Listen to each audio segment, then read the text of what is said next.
I was asked to speak a little bit about relationships.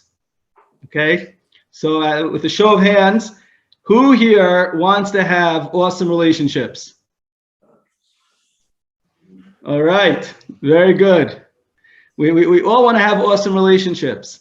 And what I found over the last many years, where I started to study relationships in depth and read a lot of books and lecture on the topic of relationships, what I realized was that it was incorrect for me to wake up at the age of 25 and start to learn about relationships, start to read all these amazing books, or when I was ready to get married, to start reading the books and start learning about it.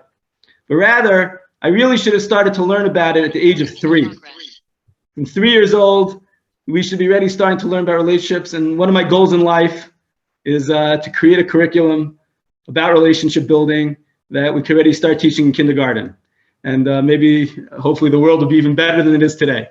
But relationships are not something that like, hey, I just got married, or I just got engaged, or I'm having an issue, so now I got to start figuring it out. There's so many basic, easy things that if we would learn at a much earlier stage, we would, when it comes to real hardcore relationships, it would be much more easy, much more enjoyable, and we'd have really awesome relationships.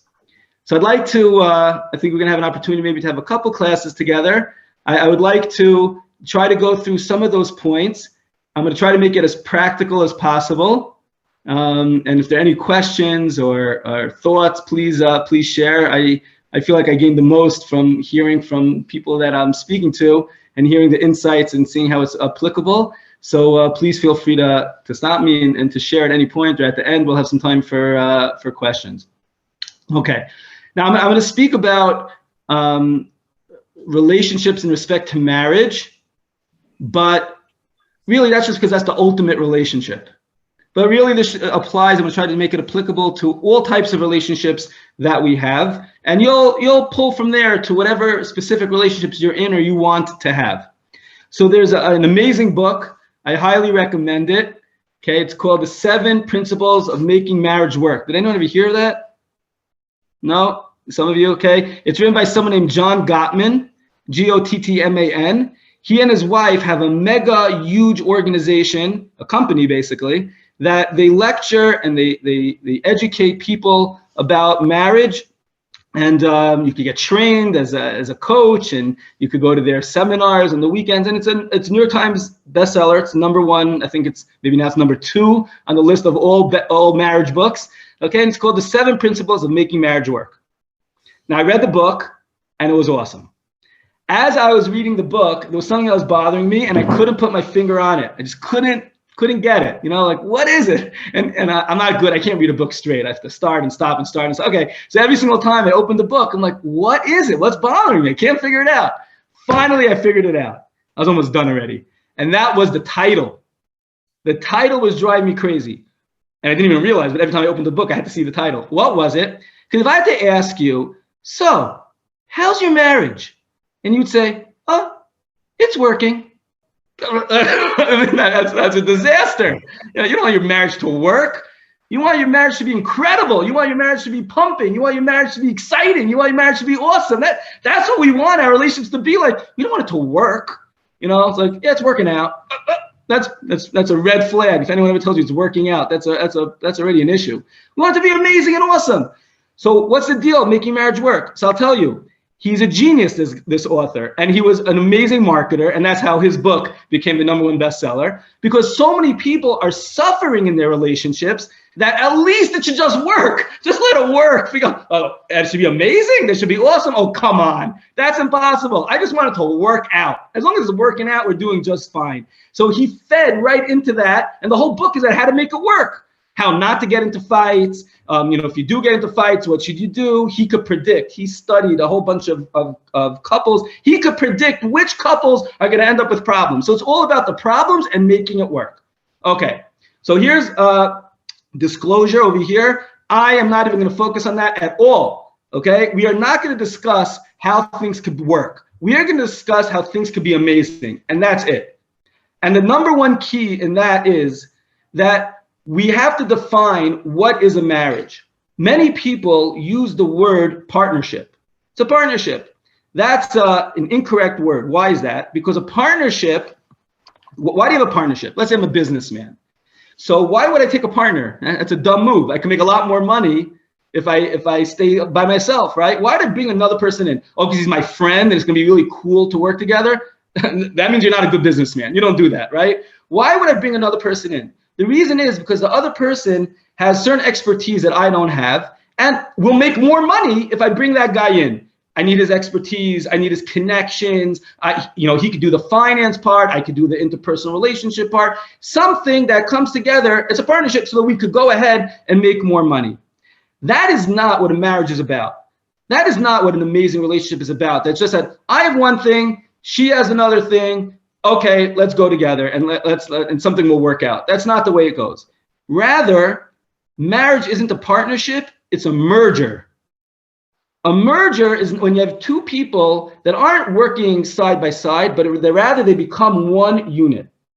And our goal in order to have an amazing relationship, an amazing marriage, is that you become one. And everything that we're doing is that we're one unit and one unit only.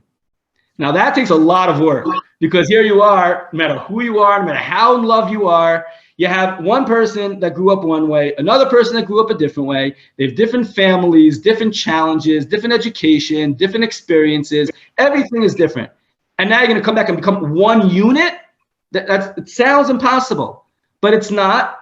It's something that takes maybe a lifetime of work, but part of that work and building towards that is what builds the love. It builds the excitement, it builds the energy. And that's how you can have people that have been married for 30 years, 40 years, and their marriage is still getting better and they're still exciting and it's fresh. People that plateau at a certain point and just like, oh yeah, we've married for this amount of time. Oh, that's horrible. The longer you're married, the more exciting it's supposed to be and the greater it's supposed to be. So how do you keep on building that? Because you're shooting always to become one. That is the ultimate goal of what we do. So we're going to discuss different strategies. Today we're going to discuss one specific one, how to become one. And whether you are married or aren't married, can't fully see who's in this room over here, but it's to be started again from the age of 5. I work on this with my kids. And I don't tell them it's to prepare for marriage, but I try to bring this into my kids, into my education with the kids, to make this something that's very, very normal. And if it's okay, I'm going to speak about my kids a little bit. So that will, I'd like to make it personal, but that's how I could understand and see how things work. Okay, so the topic of today is going to be sharing. If you don't share, you cannot become one. Now, often, what do we think about sharing? Like sharing our toys or sharing our food, okay, I'm not talking about that.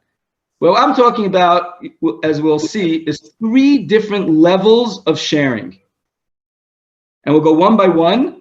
Level 3 is really hard. We'll try to have some personal takeaways, and maybe even in the room today, we'll have a little bit of a short exercise. Okay. Level number 1 of sharing is expressing your thoughts and feelings.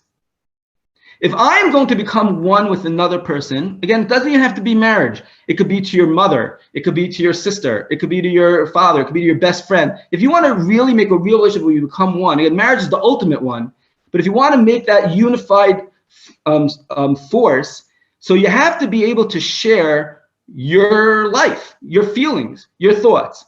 So for example, if you calculate, if I go to work, let's say in the morning, I leave to work, let's say at 8 o'clock, okay, and I come home at 7, and let's say I go to sleep at 12.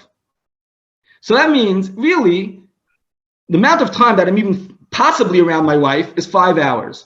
So the majority of my time is away from my wife, right? 8 o'clock in the morning until 7 at night. Some people work much later. Some people leave much earlier. If anyone makes any calculation, the majority of time will not be spent around your spouse. So that means if I want to become one, but she, again, I'm a man, so I'm going to speak about she, okay? But she has no clue what happens in the course of my day or what I feel, well, then we're living 2 separate lives. Yeah, we live 2 separate lives and we join together at 8 o'clock at night, at 7 o'clock at night. But till then, we're separate. You can never become one.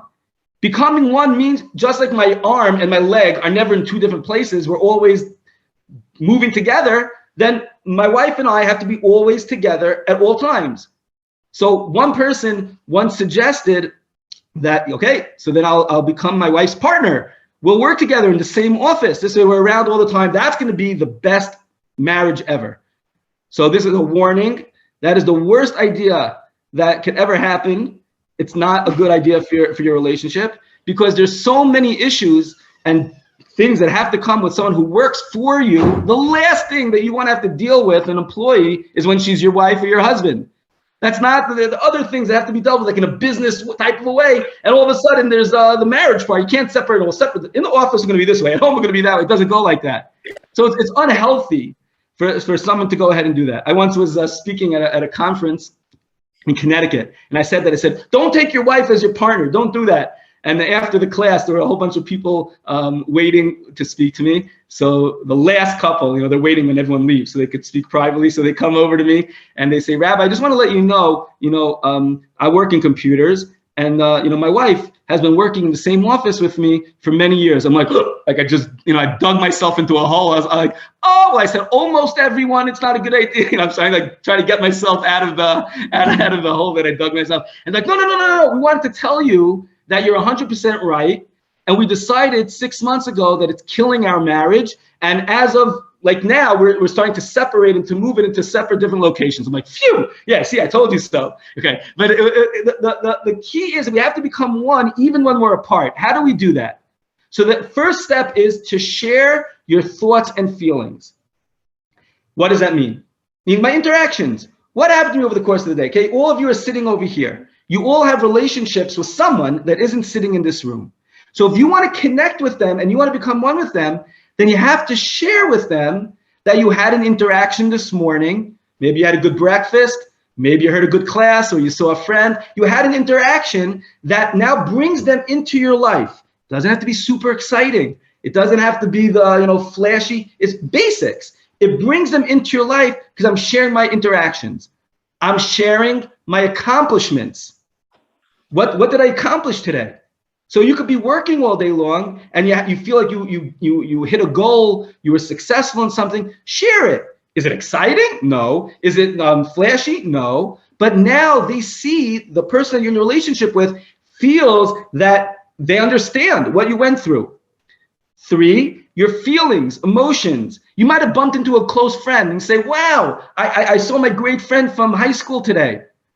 So now they see that you enjoy seeing your old friend. That allows them to know you better, allows them to connect to you, allows them to see what makes you excited, share your emotions. Okay? These 3 things, interactions, accomplishments, feelings, allows other people, the other person, to come into your life and enter into your headspace and into your everything that you were doing. Now, in marriage, there's a little bit of a caveat, and that is I try to tell people, try to spare sharing your negative experiences. You want to keep things positive and exciting. When you want to share with people, you want them to want to listen to you, right? You want to try to keep it positive. You don't want to just unload and vent. You could unload and vent to someone else if you want. You could unload and vent to your friend, your family member. Your spouse doesn't always want to hear, all of your unloading. Now, people say, but we're married. Isn't that what we're for? Yes, but you want to try to keep things positive and exciting. And the more you just do that on a day-to-day basis, there's negativity in the home. In order for growth to occur, in order to be able to experience everything that you want to experience, you need to have a positive atmosphere. And therefore, even if you have to share negative experiences, you try to keep that a minimal. Try to focus on the positive interactions, accomplishments, and positive feelings. Okay. What are the challenges in this level of sharing? This is all level 1 of sharing. Bringing that person into my life. What are the challenges? So many of us are out of touch with our own lives. Meaning, if at the end of the day, and here's an exercise, I tell all my students to do this. At the end of your day, okay, it's early in the morning by you guys, so you're gonna have a long day today, okay? By the time you're ready to go to sleep tonight, for a moment, stop and think about what happened over the course of the day. Many of us have absolutely no clue. Okay, we could say one thing, two things, three things. We can't wait a minute, what happened during those 5 minutes and 10 minutes? We just go through the day, and it just goes over our head. We're not so in touch with emotions that we had over the course of the day. If at the end of the day, we're in a bad mood, so we say, wow, we're in a bad mood. But we don't realize what happened over the course of the day. So in order for us to be able to share our emotions, to be able to share the interactions, to be able to share what's going on, we have to know what to share. So I even say, okay, now some of you are going to think this is robotic, and it is, but it's very, very helpful, okay? I tell my students, walk around with a pad. I'm not into the phone thing for this. Just walk around with a piece of paper in your pocket, and when you have something that you think is shareable, write it down. You don't have to share it right away, like WhatsApp your friend. It doesn't have to be now. Wait till later. You're sitting over dinner. You could talk normally. You could, in a more relaxed atmosphere, share a few things that happened over the course of the day. So the exercise is, at the end of every day, to try to write down 5 things that were shareable over the course of the day. Okay, it's not easy, but the more you practice it, the better off we are going to be at that. The second challenge in this level of sharing, again, sharing my interactions, accomplishments, feelings over the course of my day, is that it's very hard for us sometimes to express these things. We might know it. We might have overcome challenge number 1 to actually be cognizant of what happened, but I can't express it. And I like to give the example of my kids. Baruch Hashem, I have a lot of daughters. I also have a couple sons. So there's a fundamental difference between my daughters and sons when they come home from school. Okay, my daughters, the way it works here in Israel, my daughters come home. They leave at 7:50 in the morning. Okay, 8 o'clock, let's say. They're home by 2 o'clock, and then they have the after-school chugim, after-school extracurricular activities. So it's from 8 to 2, not that long, 6 hours. My boys, they leave at like 6:45 in the morning, and they come home at around 6 p.m. And it's a very long day. So my daughter comes home, one after the other, and you ask them, so how's your day? And you get a 6-hour play-by-play of everything that happened over the course of the day. If there are 15 minutes that are missing, you know they got in trouble. Hey, what happened between 12 and 12:15? That's why everything, you have to sit there for hours listening to every single girl tell you every single thing that happened. My boys, they come home, say, how was school? Good. They're already on the couch, they're reading. Like, did you learn anything new today? No. Finish. Like, there's nothing. Like, you can't get a word out of them. Okay, so this is an issue by men. I'm admitting there's an issue by men more than women, but some people have this issue, okay? They can't express, even if they know what to say, they can't say it, either because they think it's not cool, or because it's not interesting, or because it's not them. That's a big thing. It's not me. It does nothing to do with you. If you have something that you want to share, you got to share it. Finish. You can't not let the other person into your life. And if you have something and you're not sharing it, or even if you don't have something, then you got to figure out what you're going to share. That's very important. But you have to go ahead and find things to share with the person that you want to become one with. Very important. Okay, again, you're sharing your own life. The challenges that we're out of touch, so we're all tonight going to think for a few minutes, 5 things that would be shareable. Step 2 is then to actually go ahead and share it. You only have to share 1, okay? It's very hard to share all 5. So you have to think of 5 and share 1, okay? That's the key. Okay, that is level 1 of sharing. Level 2 of sharing is that the person that I'm having this relationship with, that I'm becoming one with, is a partner in my success.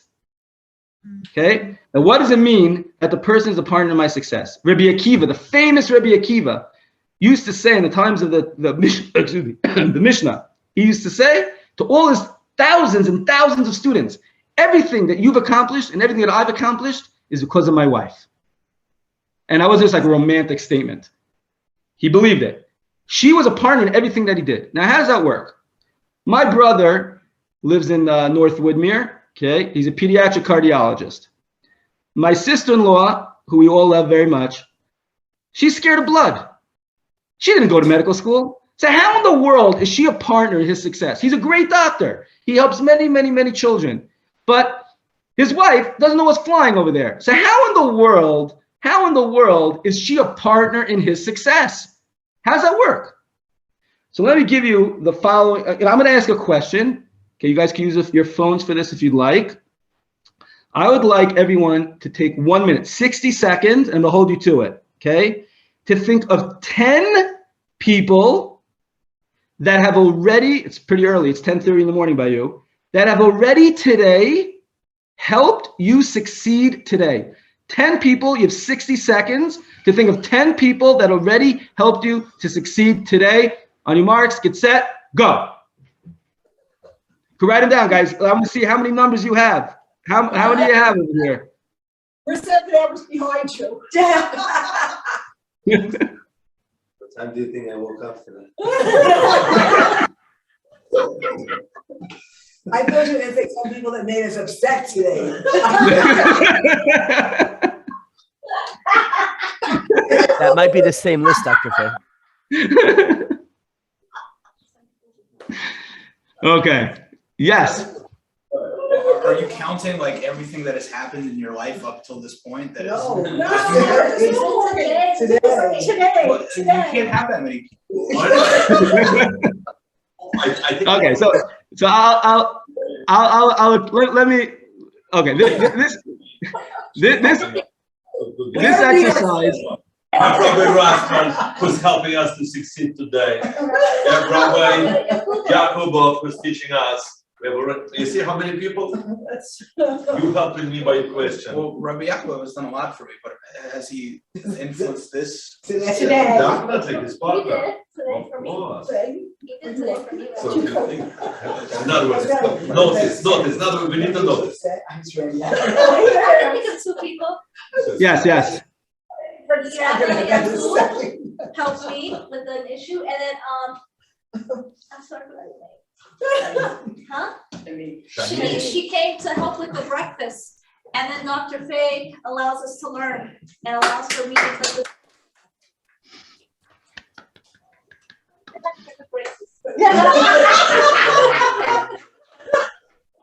Wants to come taste around with me. No, because of the joke that I made. Yeah, that's it. But it's still not 10. It's Why 10? Rabbi Tzvi But just think about it. You would have made it work, right? You would have made this Zoom work. Rabbi Goldstein send this Zoom link. Rabbi Okay, so Sorry, Rabbi Goldstein. Keep going, Rabbi. Rabbi Rosman. no, Rabbi Rosman. I said already. Number 3. Rabbi Rosman. All right, but guys, this is taking way too long. Way too long. I'm sorry, guys. I'm sorry. You all failed. Okay, so let me give you. I want to give you the following scenario. Okay, and I'd like to. This I hope will be a game changer. Okay, and here's the following scenario. Let's say I work in New York City in an office building on the 35th floor. Okay, as I'm leaving in the morning, my wife says to me, here's a peanut butter sandwich. Peanut butter sandwich, like I don't need a peanut butter sandwich. Like, oh come on, just take the peanut butter. I don't need a peanut butter sandwich. There's a cafeteria, I could get a deli sandwich. What do I want for a peanut butter sandwich? And she takes a peanut butter sandwich, she throws it into my briefcase, and says, just take it. I said, okay, fine. So I get to my office, I go up to 35 flights, okay? And I have a very tough morning, really hard, with serious meetings, intensive decisions, my head's spinning. Comes along 12 o'clock to 1 o'clock, my lunch break. What do I normally do? I go down the 35 different floors. I go down to floor 0. I go to down the block to the kosher delicatessen, whatever it is. I buy my sandwich, I go back, I go up, and it's 12:45 already. I have 15 minutes to eat, all's good. Okay. But at 12 o'clock, I'm like, okay, I'm about to go. I go to the elevator, and wait a minute. I have this peanut butter sandwich in my bag. I remember. I go back to my office. I lock the door. I eat the peanut butter sandwich in 3 minutes, and I have 57 minutes to just sit there and relax, to calm down, to detox, to maybe put my head down if I'm really tired, to prepare myself for my afternoon meetings. And all of a sudden, when 1 o'clock hits and I go into afternoon, I'm on the ball. I'm making good decisions. I'm negotiating properly. I'm able to be successful in the afternoon because of that.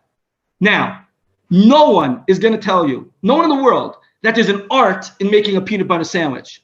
That you have to be seriously, who knows what, to be able to mess that up.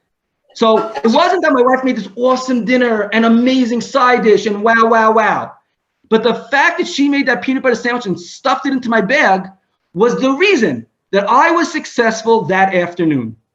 And when I come home that night and I say to my wife, I made an amazing business deal in the afternoon and it was all because of you. I'm not lying. I'm not exaggerating. I'm saying 100% truth. But what that mean? My wife didn't go to school to learn how to trade. She doesn't know how to negotiate. She doesn't even know what I do for a living. But she helped me be successful. What do I mean to say?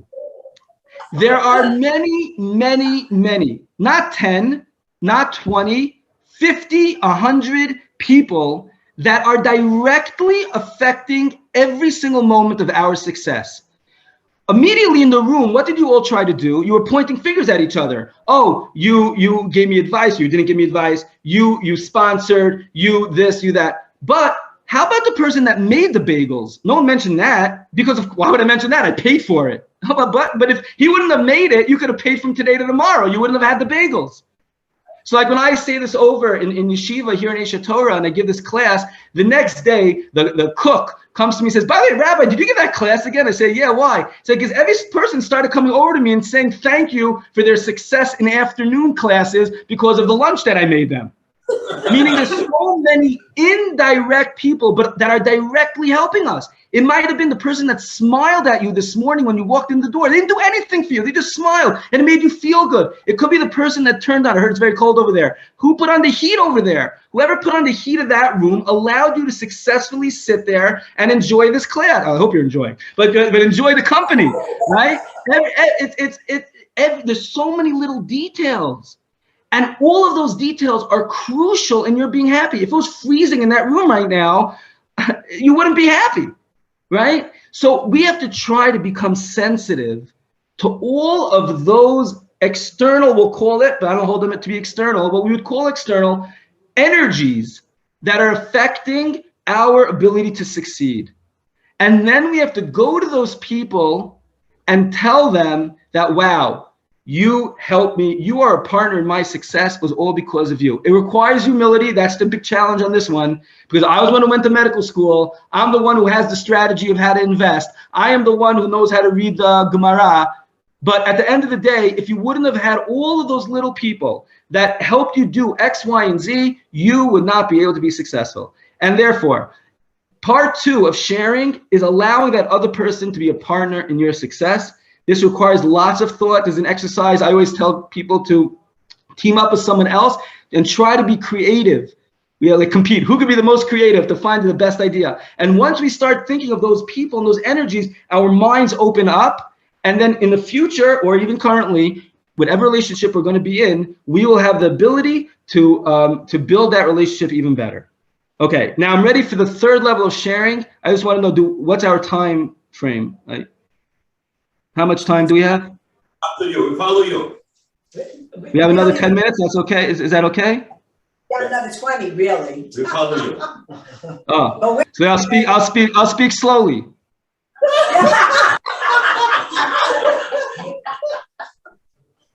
Okay. So level 3 of sharing is really, really, really hard, and I want to start off with the following scenario. My wife calls me up and she says, "Oh, David, you won't believe it.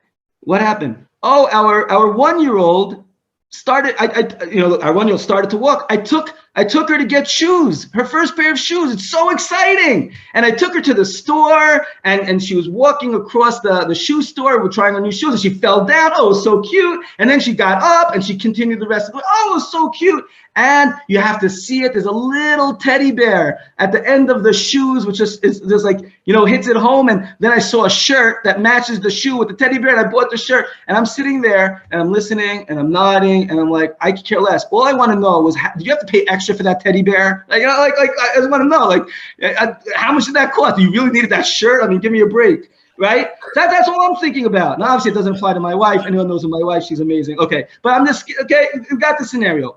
Most men are like that. We could care less about all these details. I don't care about the drapes. Those are beautiful drapes in the back over there. I don't really care. The color of the sofa makes no difference to me.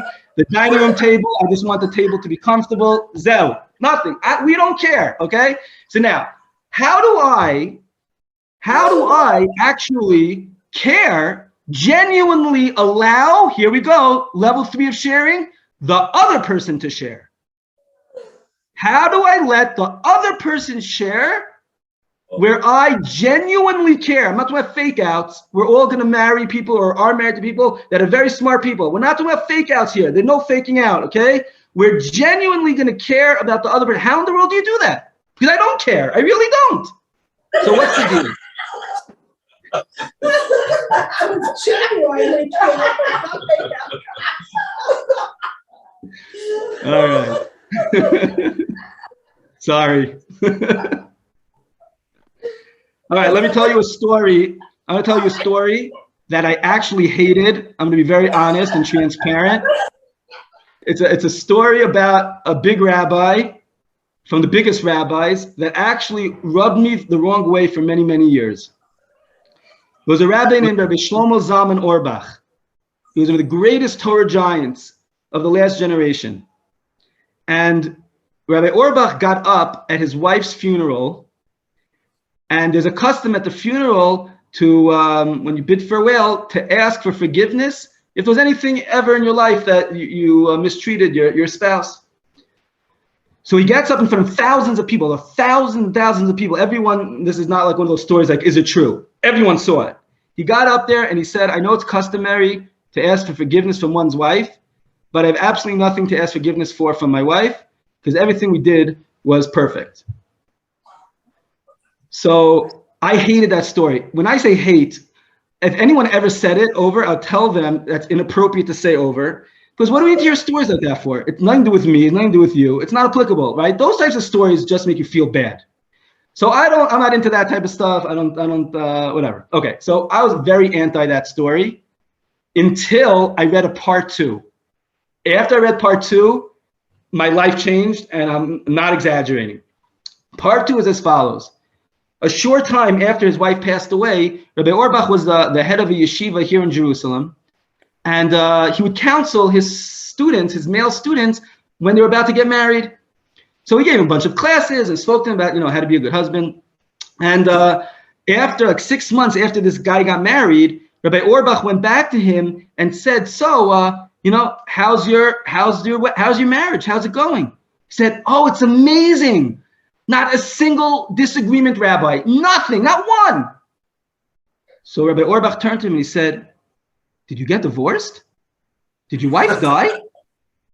So the student, this young guy just got married, feel bad for him. He turned to the Rabbi and said, no, Rabbi, I said it's amazing. It's amazing. Not one disagreement. Nothing. Everything's perfect. So he said, did you get divorced? Did your wife die? So now the student already realized something going on over here. He said, Rabbi, I don't understand. What's the big deal? So he said, how in the world is it possible that you didn't have a disagreement with your wife? You're a male, she's a female. You grew up totally different, from totally different families, from totally different communities, from whatever, no matter, even if you live next door to each other, you have different upbringings. How is it possible that you didn't disagree? So he said, what do you mean, Rabbi? You at your wife's funeral said that you have nothing to ask forgiveness for because everything was perfect. So he said, I never said we didn't disagree. We disagreed plenty. But you don't have to ask forgiveness for disagreeing. You have to ask forgiveness if you disagree in an inappropriate way. If you ignore someone when you disagree, if you yell, God forbid, if you touch someone, I'm not even bringing that up, then you got to ask forgiveness. We disagreed, we had different opinions, but you don't ask forgiveness for that. If you didn't even disagree, that means that you're not even married to the person. The person's not sharing. They're scared to say something to you because they're scared if they say this, who knows what you're going to say? Who knows how you're going to respond? And the last thing they want is to anger you or scare you or that you don't like them. So they're walking on the eggshells, but not to disagree. That means that you don't have a relationship.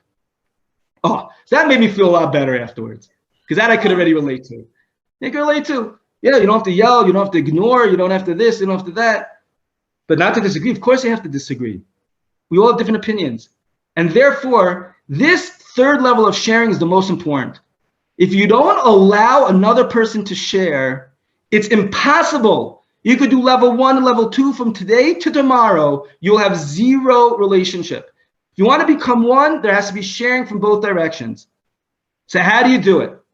How do I really genuinely feel an interest in what the person is telling me and sharing with me that they want to continue to share with me? And this goes both ways, men and women. Some men want to speak about sports. They want to speak about their buddies, whatever it is. And the girl just doesn't care. She doesn't care about the football team. She just doesn't.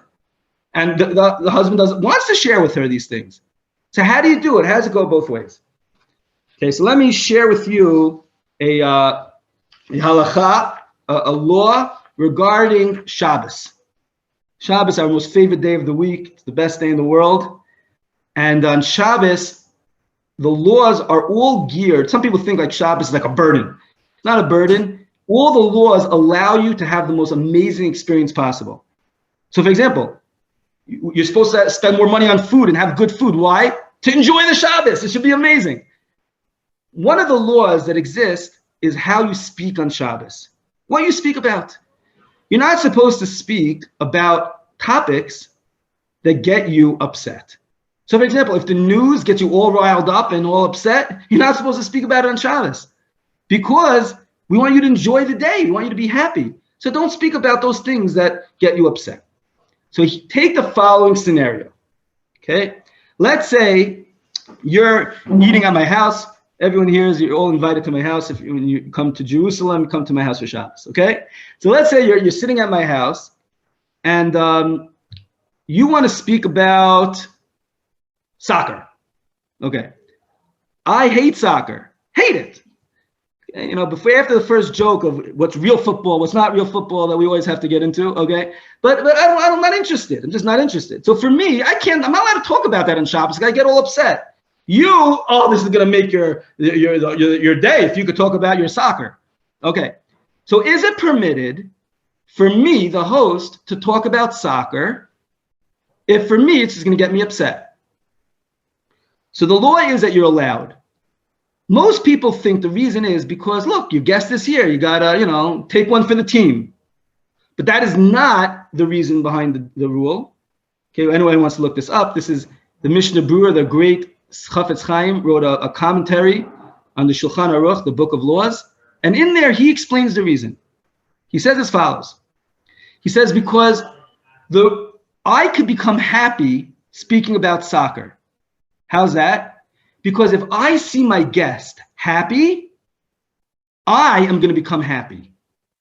If I see my guest get all excited about the soccer and the goalie and the hit and this and the I'm going to be, wow, look at this, amazing. I don't care what he's talking about specifically, but I'm happy that he's happy. The issue with many of our decisions and discussions is that everyone is always thinking, what am I getting out of this conversation? We're having a meeting. What do I get out of this? Do I enjoy speaking to him or not? That's selfish. If you're in a relationship, it doesn't matter the details of the relationship. It matters that you're having, not the details of the conversation. It matters that you're having a conversation. It doesn't matter if I go for a walk, whether I like going for a walk, I like the scenery or not. If my better half enjoys the scenery, then it's great. I had a student who loved skiing. When I grew up, my family used to take me to Vail, Colorado every single year. That was winter break. In my mind, that's where we were going to vacation forever. Okay, so I had a student that did that, and unfortunately, he married a girl who likes to go to Florida. Oh my goodness, you have no idea. Okay, He likes to go to Vail skiing. She likes to go to Florida. So what's the first thing? He says, okay, first winter break of vacation, we're going to go to Vail. She's like, Vail? What do you mean? I'm going to Vail. She said, oh, honey, you don't understand. It's boiling on top of the mountain. You have to put on sunscreen. You get sunburned. You got to come. She's like, give me a break. I want to go to the beach. I want Florida. I'm not interested in Vail. Okay, so how can two people have a successful marriage like that? The answer is because each one is just caring about what they want to do on a vacation. You could go on your own ski trip, husband, and you could go to Florida. Don't do this, but you could go on your own Florida if you have to. The point of the vacation is to have time together. That's the building of the relationship. The details of the vacation, the details of the conversation are not as important. And therefore, if my wife is telling me about these shoes, if my wife is telling me about the drapes and the colors, etc., as long as she's excited to tell me about those things, I'm super excited to be there and listen. I am.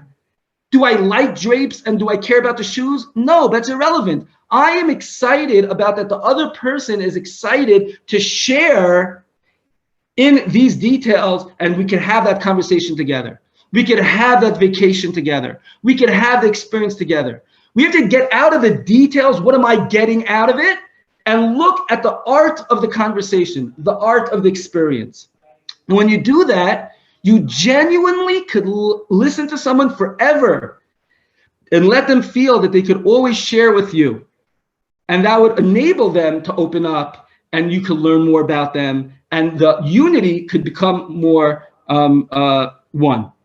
Okay, so we discussed 3 different topics of sharing. One is when you share your day, you share your life, you share your emotions. You have to let people into you. You have to let them see what you're thinking, what you're feeling, what you're experiencing. There are challenges. We don't even know what we experience. We got to work on that. 5 things tonight. And then we have to actually share it. That's not so easy as well. That's one of those. Level 2 of sharing is that we make the other person a partner in our success. How do we do that? We have to start to appreciate and understand all of the other things that are going on, all of those energies that are allowing us to be able to succeed. Even the smallest thing that you can get, you win the prize, okay? That's number 2.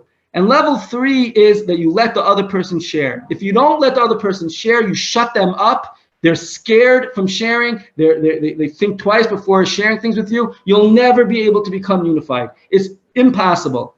How do I do that in a real, genuine way? We don't care about what am I getting out? What am I learning from this? It's more, I am able to just look at the experience from the top and see that experience is beautiful and fun and exciting, and I'm enjoying spending the time with that person who's allowing to share.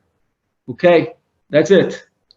Okay, so what if you have like people in your close circle that they don't want to hear it, or it's hard to express, or there's a language barrier? How do you express your thoughts and feelings if the person, they didn't grow up affectionate, the close people in like your inner circle or something? What does it mean they don't want to hear?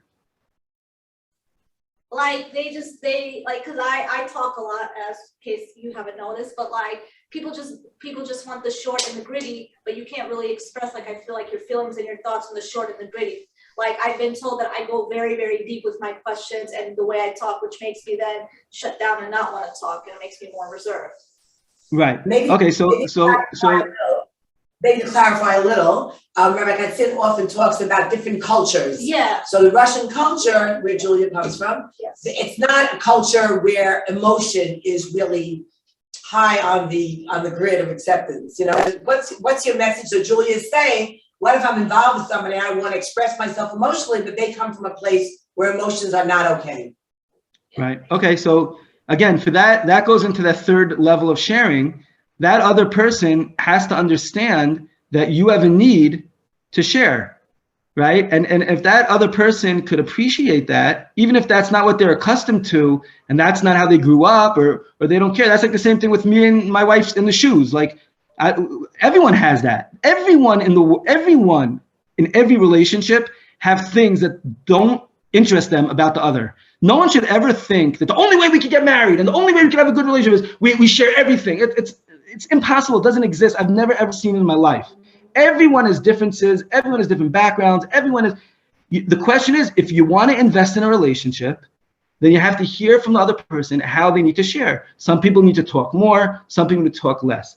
But I just want to throw in I think an important point over here, and that is that you have to realize sometimes some of the things that you feel you need to share doesn't have to go to the person that you're in a relationship with. Okay, it's very important. I tell this to my students all the time. People have this misconception that my husband or my wife, they have to know everything. They don't know everything. We're not talking about like deep dark secrets, okay? But you don't have to share everything. Sometimes it's good if you have a friend who's a girlfriend who you could share certain things, or to a relative or things like that. Not everything has to go to your spouse. And it could be sometimes even a smaller amount of sharing that you have with the person you're in a relationship with could be much more powerful. No one should ever judge how powerful their interaction is based on the length of the conversation. Okay, I know people who are experts in their marriages. They speak much less, but they understand each other so well and their needs so well that they're able to give over. Does that mean they have nothing else to talk about? They do, but they'll talk about it with other people. So you, from the other person's side, they have to understand that you have a need to express and that you like to talk things out in full sentences, and it's not just boom, boom, boom, boom, boom, boom. Okay, they have to understand that and appreciate that about you. But you on your side also have to realize that not everything has to be shared. Not everything has to be shared. And you can find other people to either vent to or unload, etc. And actually the person in the relationship will actually appreciate that about you even more, that you realize that you honor his time or you honor his space, etc. That's very, very, very valuable. Thank you. I think Dr. Fay wants to give the PhD. Dr. Fay, do you agree? Excellent. Dr. You want to give the